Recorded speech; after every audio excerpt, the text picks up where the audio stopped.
మంత్రివర్గ విస్తరణకు ఎట్టకేలకు ముహూర్తం ఖరారైంది. మాఘమాసంలోని వసంత పంచమి పర్వదినంగా ఫిబ్రవరి 10న కొత్త మంత్రివర్గ ఏర్పాటు చేయాలని నిర్ణయించారు ముఖ్యమంత్రి కేసీఆర్. కొత్త ప్రభుత్వం ఏర్పాటై దాదాపు 2 నెలలు కావస్తోంది. ముఖ్యమంత్రి కేసీఆర్తో పాటు మరో మంత్రిగా మహమ్మద్ అలీ మాత్రమే ప్రమాణ స్వీకారం చేశారు.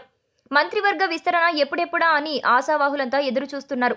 ఒకే రకమైన శాఖలు 2-3 వద్ద ఉండటంతో సమన్వయం కష్టమవుతోంది. వాటన్నింటినీ ఒకే దగ్గర చేర్చి ఒక్కరికే బాధ్యతలు అప్పగించాలని ప్రయత్నిస్తున్నాం. దీనిపై అధికారులు వర్కౌట్ చేస్తున్నారు అని గతంలో కేసీఆర్ పేర్కొన్నారు. ముఖ్యమంత్రి ప్రకటనకు తగ్గినట్టుగానే ఈసారి వ్యవసాయం, సహకారం, మార్కెటింగ్, గిడ్డంగులు ఇలాంటి శాఖలన్నీ ఒకే మంత్రి కిందకు వచ్చేలా చర్యలు తీసుకుంటున్నారు అధికారులు.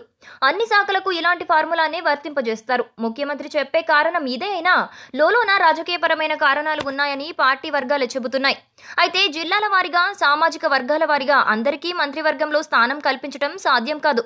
దీన్ని అధిగమించడం కోసం ఈసారి పార్లమెంటు సెక్రటరీలను నిర్మించాలని యోచిస్తున్నారు కేసీఆర్. రాష్ట్రంలో కేవలం 18 మంది మంత్రులకు మాత్రమే పదవులిచ్చే అవకాశం ఉంది. ముఖ్యమంత్రి, హోంమంత్రి పోను మరో 16 మందికి అవకాశం ఉంది.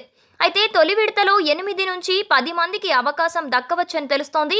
విశ్వసనీయ వర్గాల సమాచారం ప్రకారం జోగు రామన్న, ప్రశాంత్ రెడ్డి, పద్మా దేవేందర్ రెడ్డి, ఈటెల రాజేందర్, ఎర్రబెల్లి దయాకర్ రావు, జగదీష్ రెడ్డి, నిరంజన్ రెడ్డి, లక్ష్మారెడ్డి, పువ్వాడ అజయ్, పద్మారావు, రేఖా నాయక్లలో కొందరికి పదవులు దక్కవచ్చని సమాచారం.